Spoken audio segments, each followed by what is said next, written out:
Good evening. My name is Matan Ben Aviv, and I'm a committee member of the Holocaust Memorial Miami Beach. It is my pleasure to welcome all of you from the Siggis Society, Holocaust Memorial VIPs, Friends of the Holocaust Memorial, and teachers throughout Florida to this special program. This year, we are very proud of the pivot and tremendous programming conducted by the Holocaust Memorial Miami Beach during the pandemic. Together with you, we have not missed a beat in our dedication to Holocaust education and devotion to our survivors. It is important that I acknowledge our Siggis Society members. While I can't mention each of you by name, please know that it is your generosity that ensures our success. This evening, we thank you for ensuring the vitality of Holocaust education in our community by our beloved landmark, the Holocaust Memorial. Please welcome a great friend to our community, Dr. Michael Birnbaum, scholar, professor, rabbi, writer, filmmaker, and now director of the Ziering Institute at the American Jewish University in Los Angeles. Dr. Birnbaum, you continue to inspire us, and we welcome your words in tonight's program. Good evening. I'm Michael Birnbaum. I'm your host this evening for a very special program. We are going to be considering a book and a film. The book and the film's title is Unstoppable: The Incredible Journey of Siggi B. Wilzig, from Auschwitz survivor and penniless immigrant to Wall Street legend. We'll begin with the film, and then we'll be joined after the film for a discussion with Siggi's grandson, Jesse, and with the author of the book, Joshua Greene. I welcome you to watch the film, and I welcome you to consider the astonishing career of one amazing and fascinating survivor.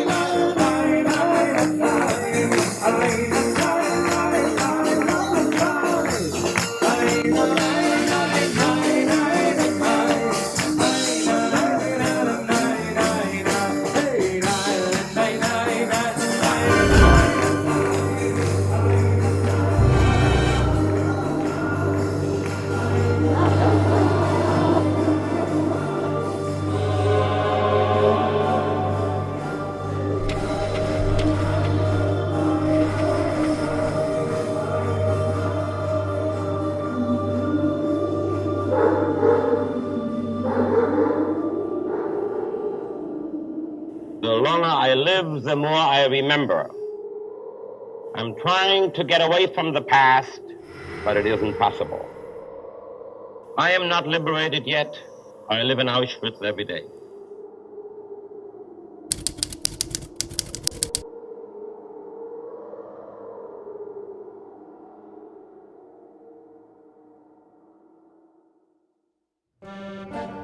I was born in 26 in Koyanke. It was West Prussia, about 155 miles northeast of Berlin.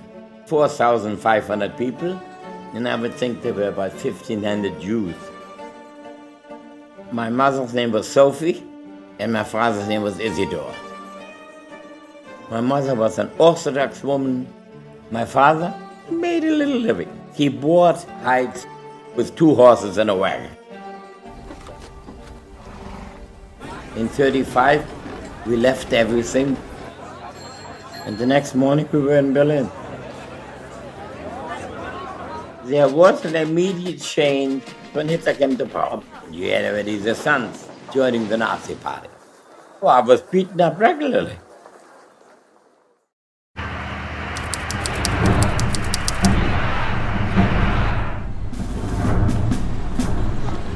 Kristallnacht, I was 12 years old.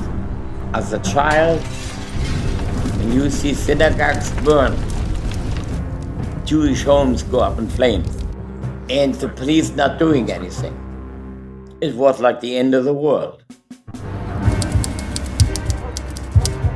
It was forced labor run by the army. It used to make lamps before the war, and I worked on a lathe. I was 14 and a half years old, and I worked 72 hours. How much more can you do? They called it evacuation. That was the word. For instance, I was picked up in the middle of the night, 2:30, 3 o'clock, from this Lampenweber, from this forced labor that I did. When the trains pulled up, I looked out of the window. I know we were going east. But going east didn't mean Auschwitz. We didn't know there was an Auschwitz. So we arrived the night of March 3rd, bitter cold. I saw flames coming out only about 150 feet away from the train. So I thought it was a brick factory. I didn't know that people would be burned and gassed. To have been born as a Jew in Germany, to get beaten, to get hard labor, all of that. But the gas chambers, no. That you didn't expect. Where 10,000 people could be gassed in one night. The smell, that is a little bit hard to describe because there is no other smell like this. Have you ever seen people being burned?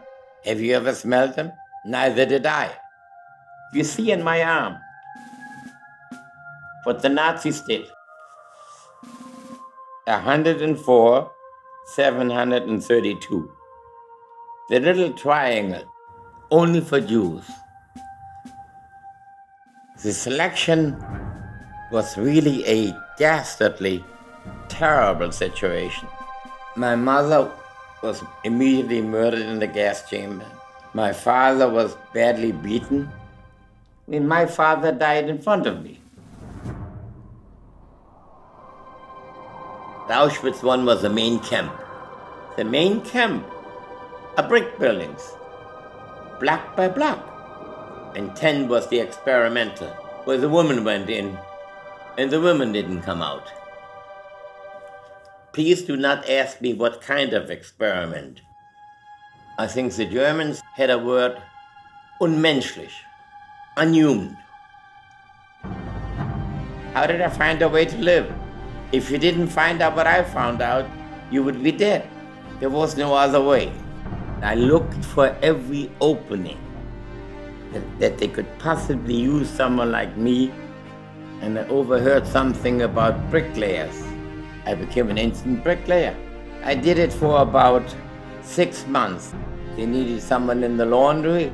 I never worked in the laundry in my life, but I got away with 3-4 months. How do you survive 2 years of Auschwitz? It was not my education, which I didn't have any. It was my brain, which I didn't have much. It was the hand of God. The death march began on the 17th of January. We left Auschwitz and we started to march 150, 160 miles. It was a combination of open cattle cars and walking. It was winter time. We huddled together. The first stop was Gleiwitz, a major center for coal and for metal. When the doors opened, a sight that I will never forget. We were sent to Vienna, to Melk and to Steyr. Our marching ended in Mauthausen.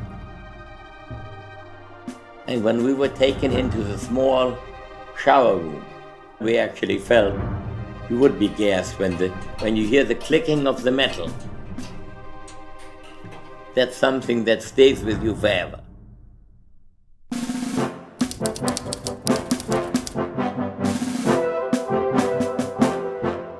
Somebody pointed on top of a hill a uniform I'd never seen, the American khaki uniform.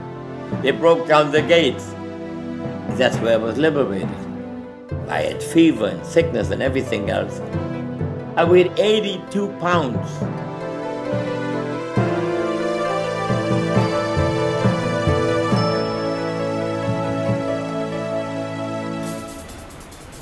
I left Europe November 29th, 47, and arrived in America December 12th, 47.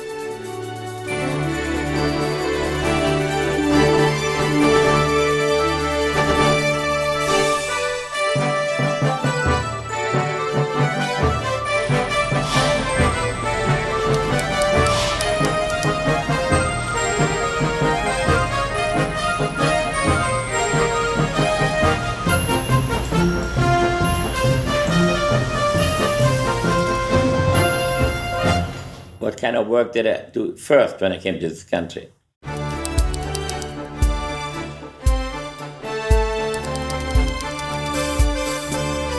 Next, I was the original glue sniffer, putting glue on the back of leather bags for $28 a week. Oh, next I became an experienced leather goods salesman. My mind was made up that I can sell better than anybody else.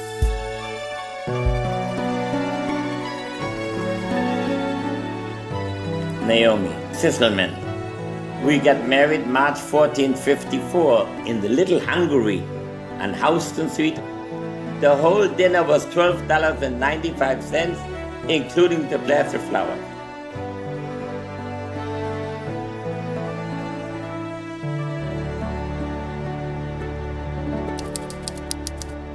In 6 or 7 weeks, I went from salesman to general manager. I ran the business and doubled it. What did I do next? I acquired control of Wilshire Oil Company of Texas, a little oil company. I bought it piece by piece by piece by piece.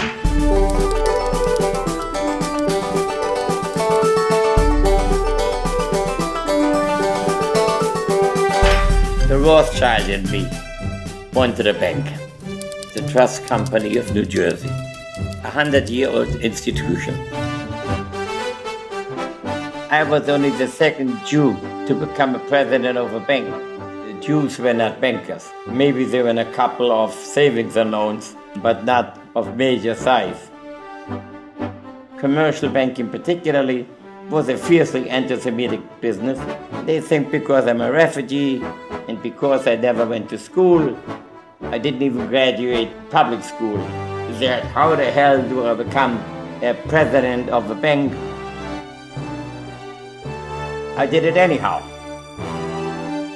I'm the president of a $4 billion bank. I was born to be president. If there's an organization that has anything to do with the Holocaust, I address their organizations, I give money, and I insist that my children go.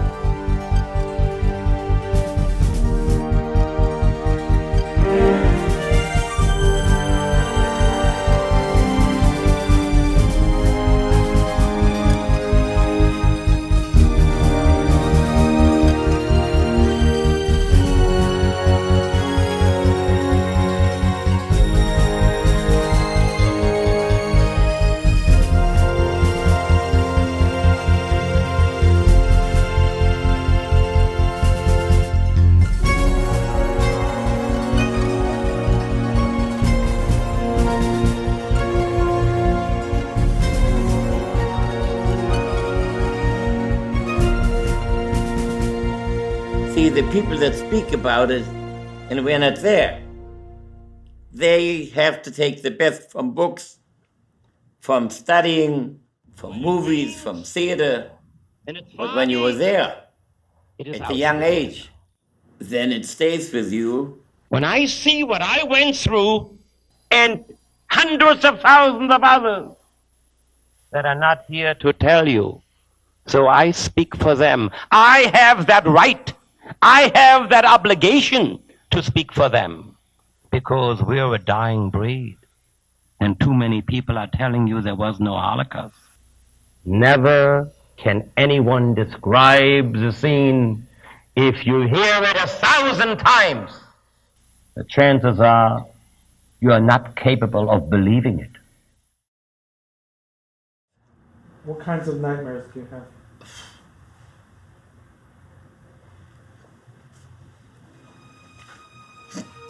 Very bad.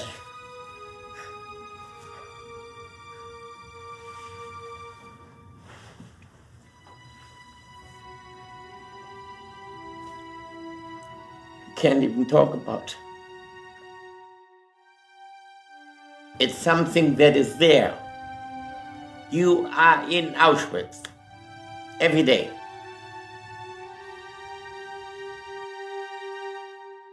I'm going to tell you something that I don't think I ever said.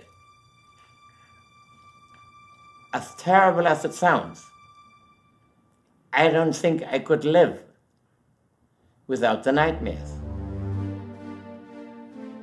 It gives me the very ultra realistic difference between life and death. It shows me what life is now, particularly as a Jew, and that I didn't give it up, what I am.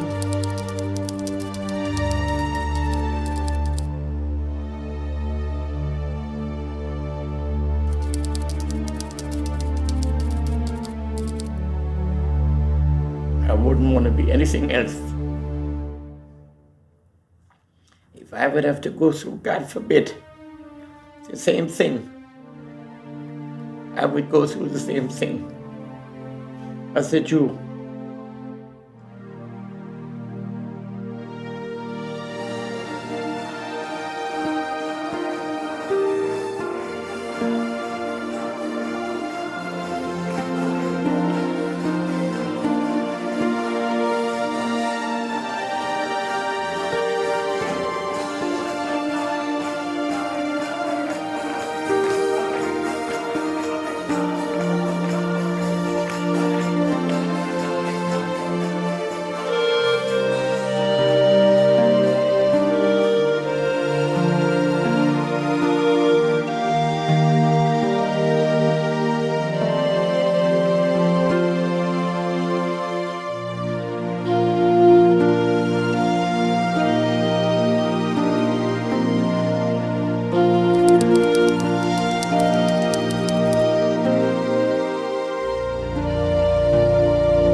We've just seen this brief but very powerful movie, and now we have a wonderful opportunity to meet two people.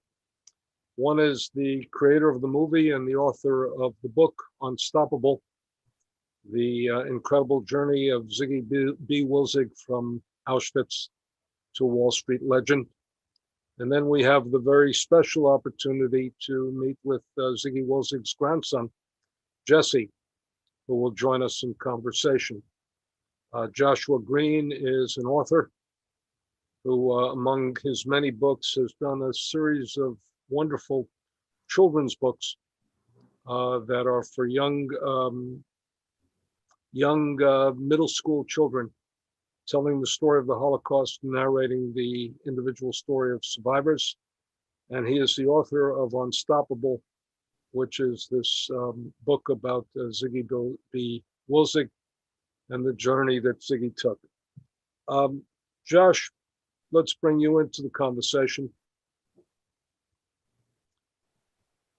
Josh, when I first read this book, I had one profound reaction to it. And the profound reaction I had, which you also had in the film, is that Siggi left Auschwitz, but Auschwitz never left Siggi. Tell us a little bit why and a little bit how, and a little bit how Siggi used the Auschwitz experience as sort of the fuel to propel him into the world.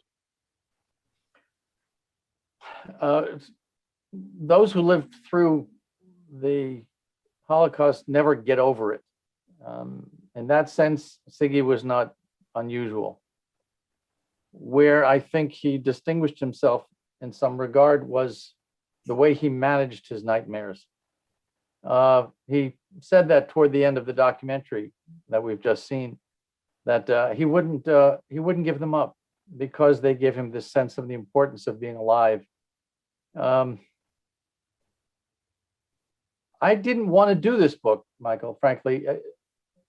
You know better than anyone how difficult it is to work in the field of survivor testimony. You have to have quite a bit of stamina to stay with it. And I'd had enough. I'd done about a dozen biographies of survivors, and I really didn't want to do anymore. In Siggi's story, I found something that I had not been aware of previously, and that was a depth of joy I had not expected to encounter. Siggi was someone who, after he came to America and established a family and an amazing career in oil and banking, would get up in the middle of a restaurant and start singing and dancing. And people would ask his family, does he own the restaurant?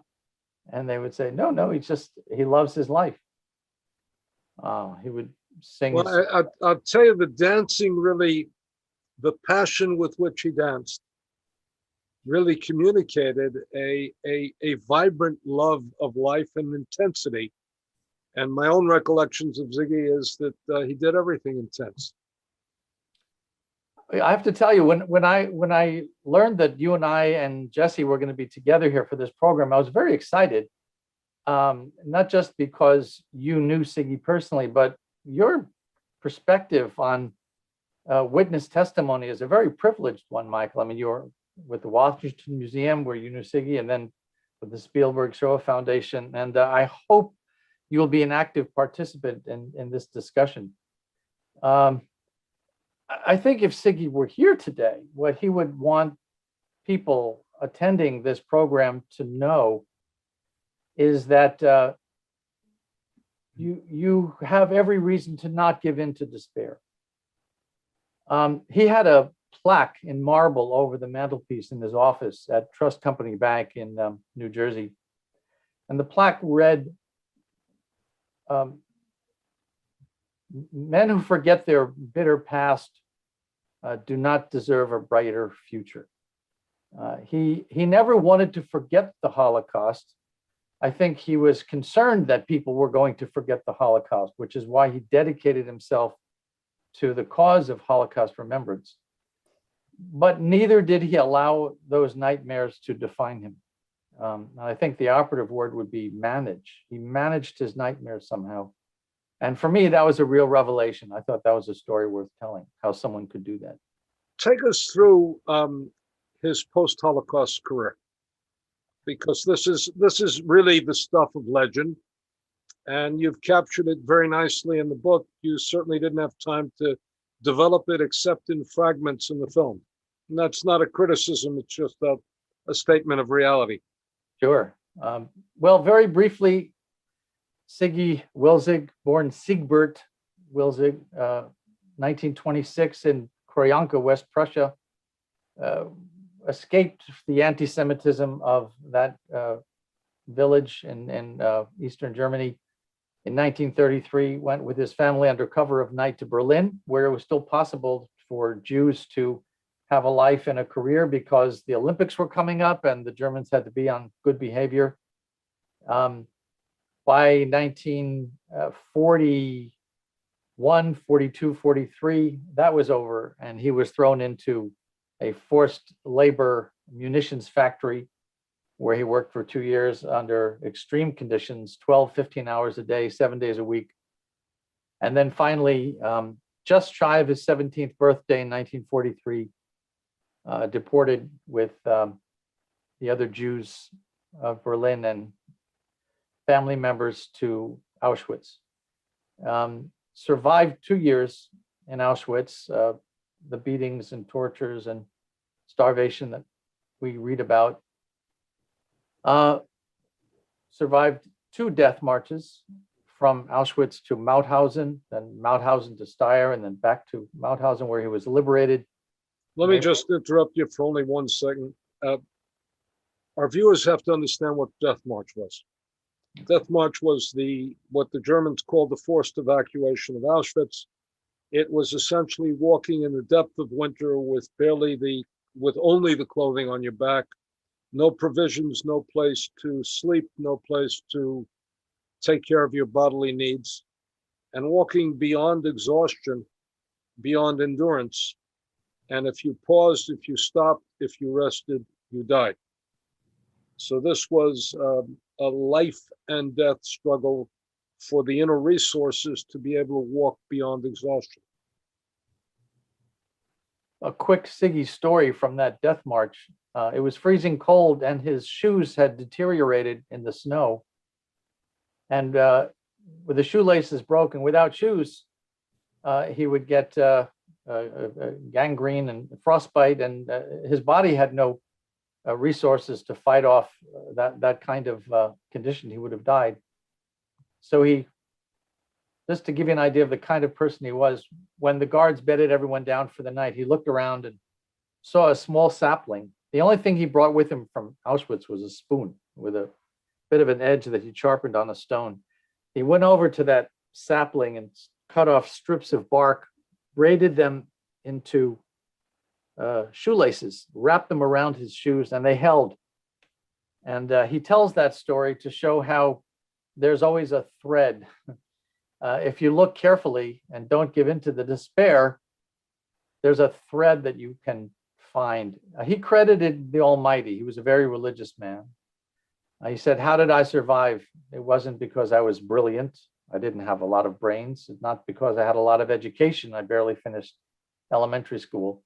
He said it was the hand of God. As a thank you to his liberators, he spent the next 2 years after liberation working for the US Counterintelligence Corps, hunting down former Nazi guards and officers.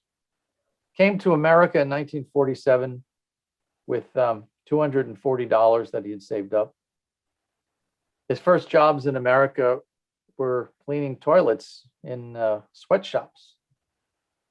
And from those humble origins, he rose to a point where by the time he passed away in 2003, he had built an empire in oil and banking with assets of more than $4 billion. And if nothing else, his story in the book Unstoppable will make you feel good about being an American. He said, what I did was not possible anywhere else in the world. America is unique and it can allow someone like me. He called himself a flat-footed shrimp of an immigrant who came and succeeded in achieving miraculous things. Well, we should say two things about oil and banking. These were the days way before Jews were admitted into the world of oil, and where few Jews were admitted into the world of banking.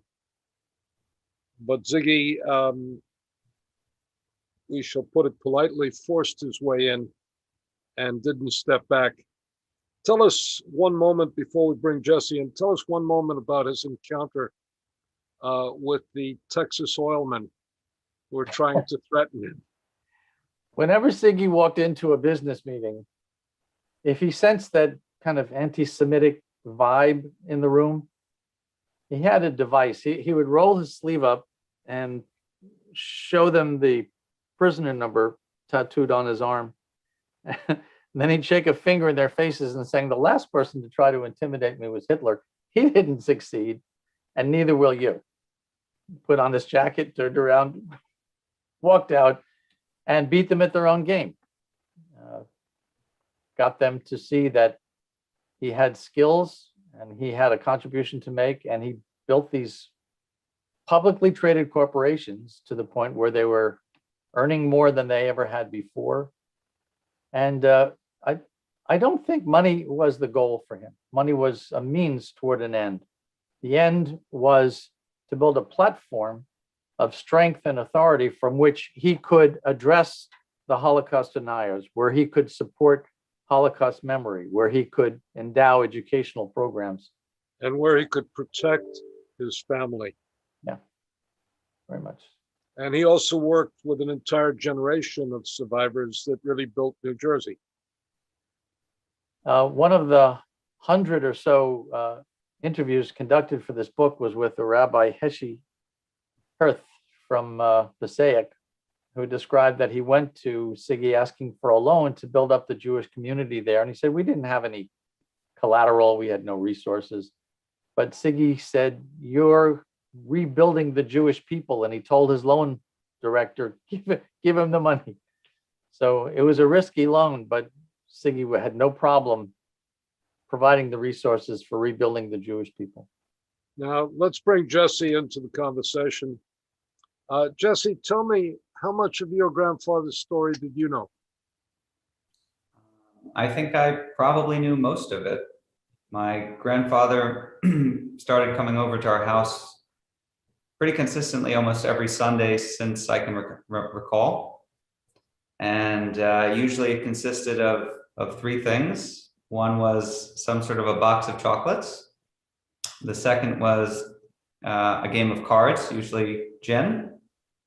And the third was a Holocaust lecture. And they usually all interplayed, all three at the same time.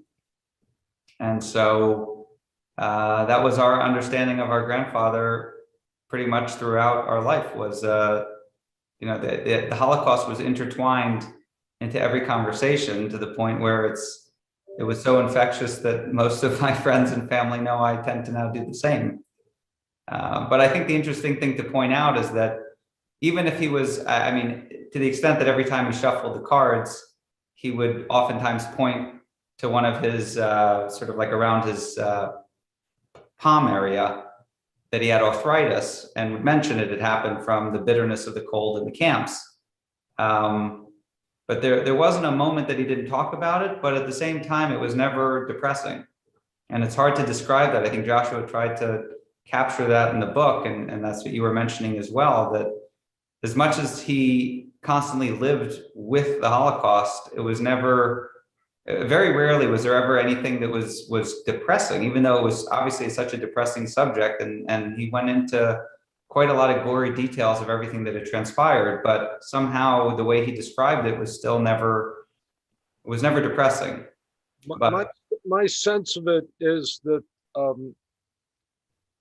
he had a certain measure of pride in his perseverance and in his ability to withstand it all. And that gave him a determination and probably an energy and a capacity that was extraordinary. I think that's true.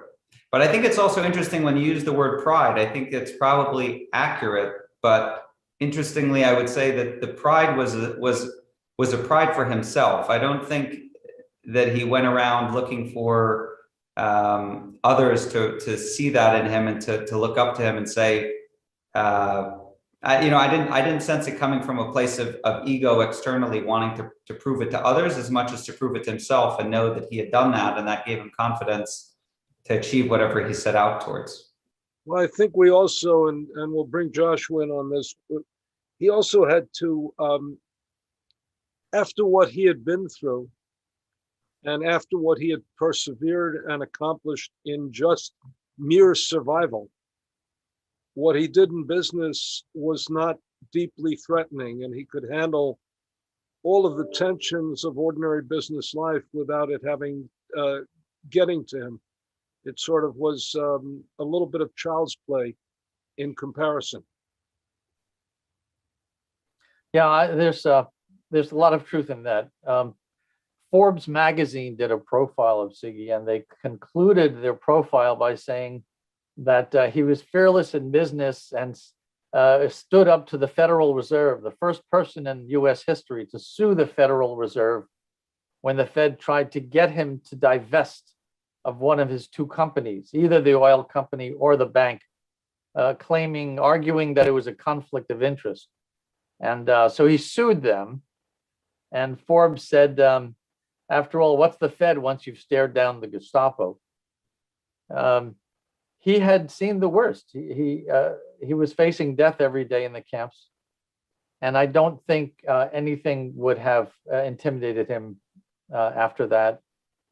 Especially because he was not working for a selfish purpose. Now, this is someone who became so successful, he could have gone on vacation every weekend to the Bahamas and lived life like a playboy. He didn't do any of that. He worked day and night to achieve good for others. And I really did find that the energy in his story, the energy for me to go on and tell that story. Otherwise, I was done. My wife, you asked my wife, she saw me moping around the house with my chin down to the ground. She said, "You just got to find something else to write about." And so I thought I was done, but Siggi proved me wrong. There's something for us here. I think he would have said, "Don't think that the Holocaust doesn't concern you because you're not Jewish." He said the Holocaust is something that concerns everyone. Today, maybe they come for Jews. Tomorrow, it would be for some other minority group. And so this is a story for anyone who has a connection with an immigrant background, and that's most of the country. But I didn't interact with him in his business world, but I did interact with him in his philanthropic world, in the world of the Holocaust. And he did something before I began my career with the President's Commission on the Holocaust, left it, and then came back to develop the museum in '87.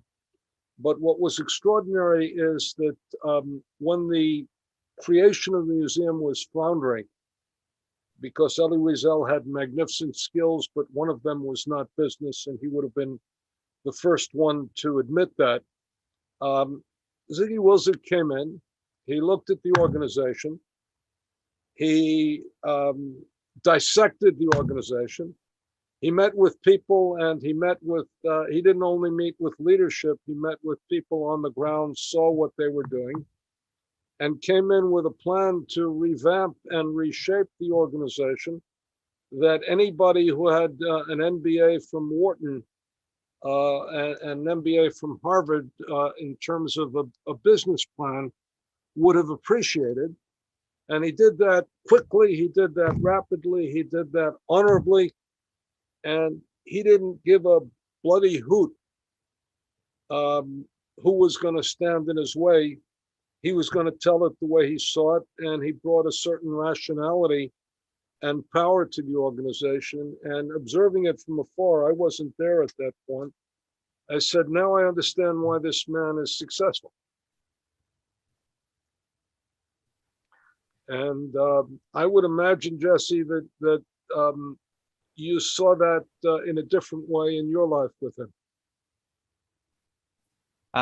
Different in the sense that as a grandson and one at the time of only 2 grandsons, we definitely didn't get the overwhelming force on the receiving end, other than from overwhelming force of love.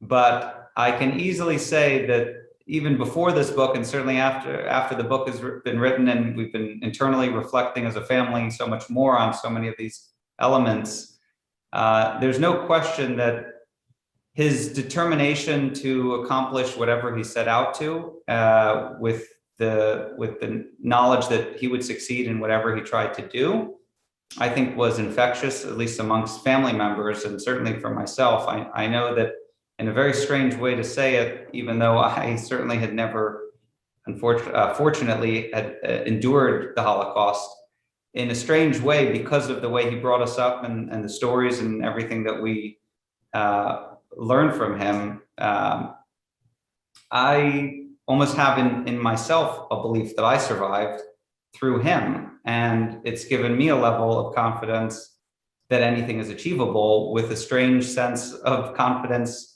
that only he had.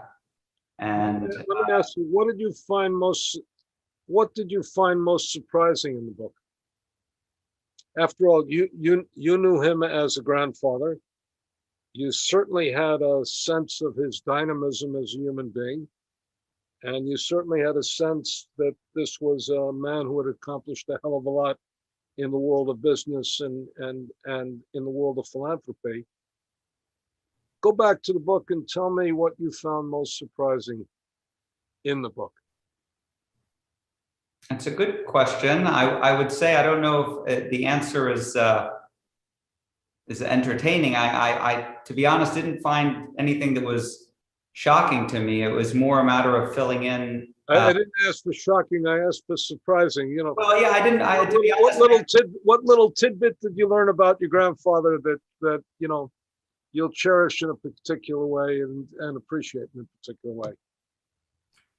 I think maybe it speaks more to how much we got to know him that I didn't find anything surprising. I certainly enjoyed there was so much history that had taken place in the business world and his accomplishments before I was born, that it was nice to fill in little gaps of things that I had heard but didn't know as much about.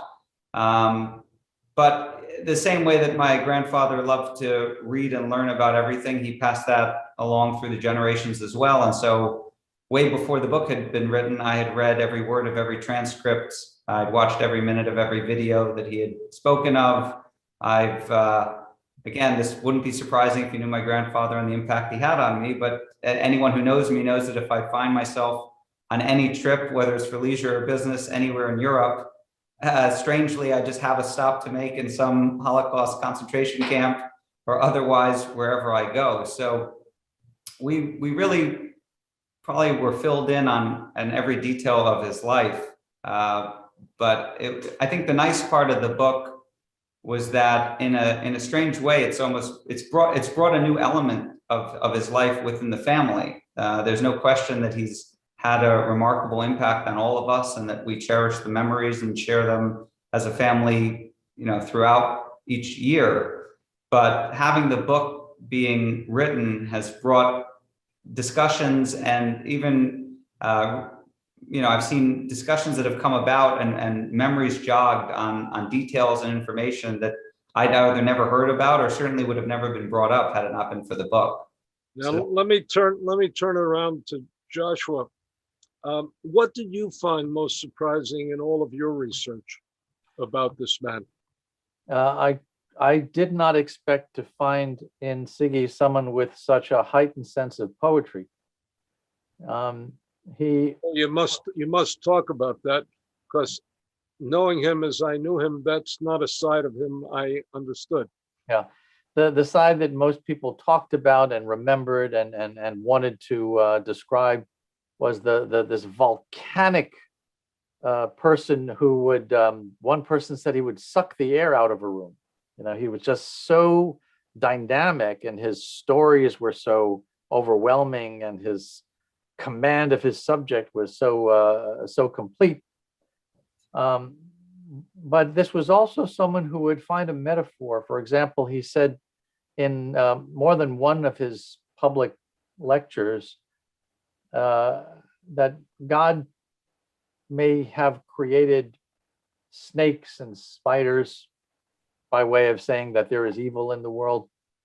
But he also created flowers and butterflies.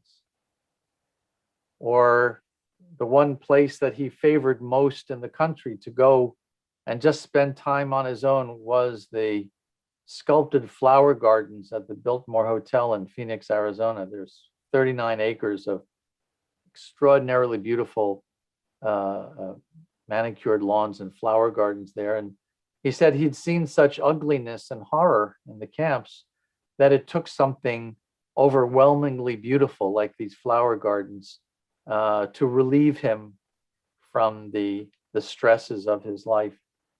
That was a surprise, that he had that poetic side to him. He was a wonderful orator as well, very almost Shakespearean in the dramatic way he would talk about his experiences, and it really was hypnotic. So those dimensions to his personality I found surprising and very endearing. Jesse, do you have some of his energy? And I think, yes. What I'm saying is, when I remember Zig, I remember a dynamo. You know, I can't imagine him stretched out on the couch resting as much as you know, walking around the room intensely and moving and developing and talking with power and with passion and with depth. And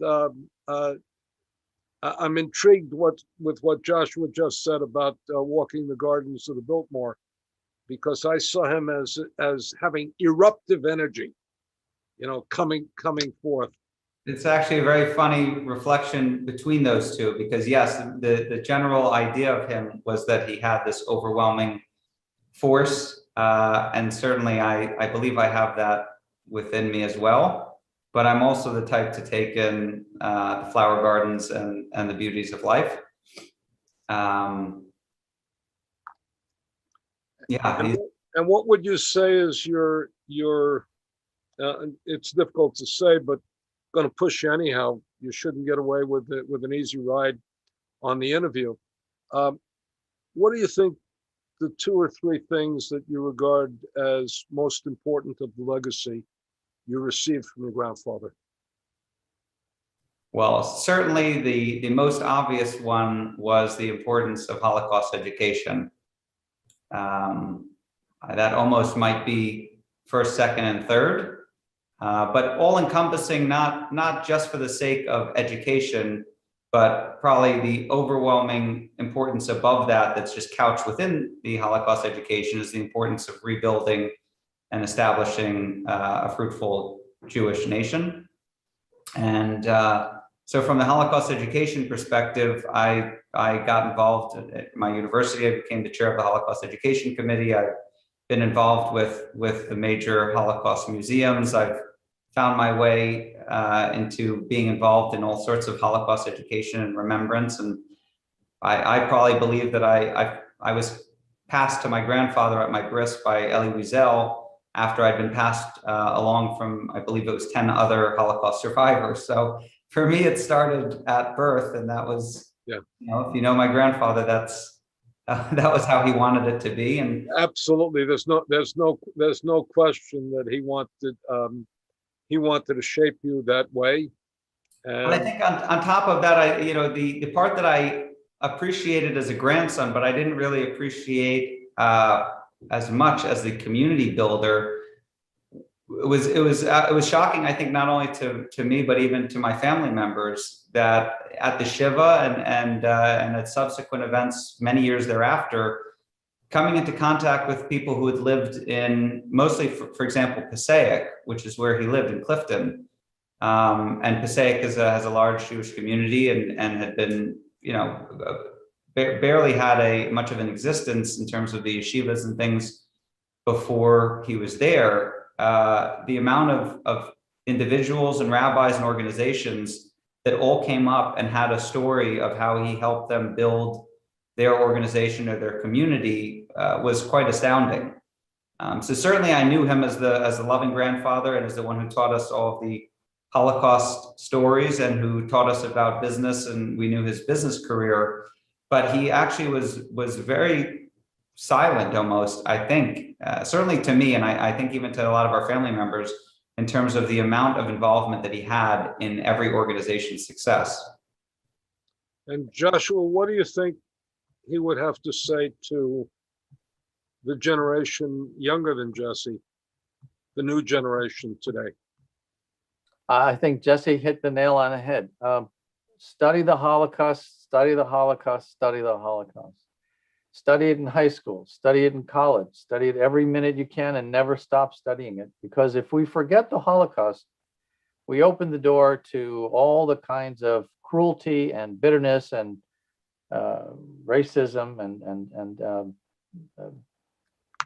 misery that we've been confronting for so long. I mean, you may recall, Michael, the footage of the rioter storming the Capitol from January 6th, wearing that sweatshirt with the words Camp Auschwitz imprinted with the death head insignia.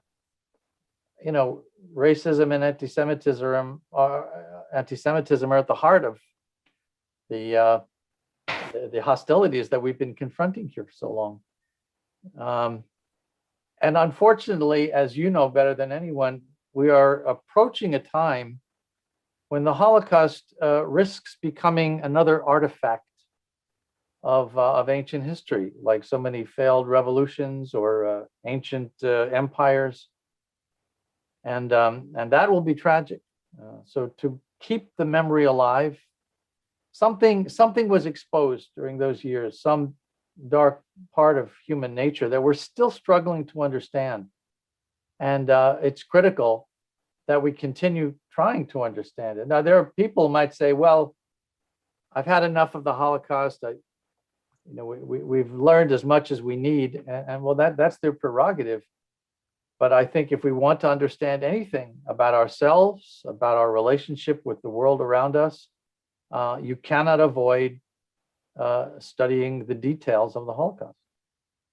And you and I know, and Jesse certainly knows, that we learn something anew each day. And that's part of its power. It's part of its awfulness.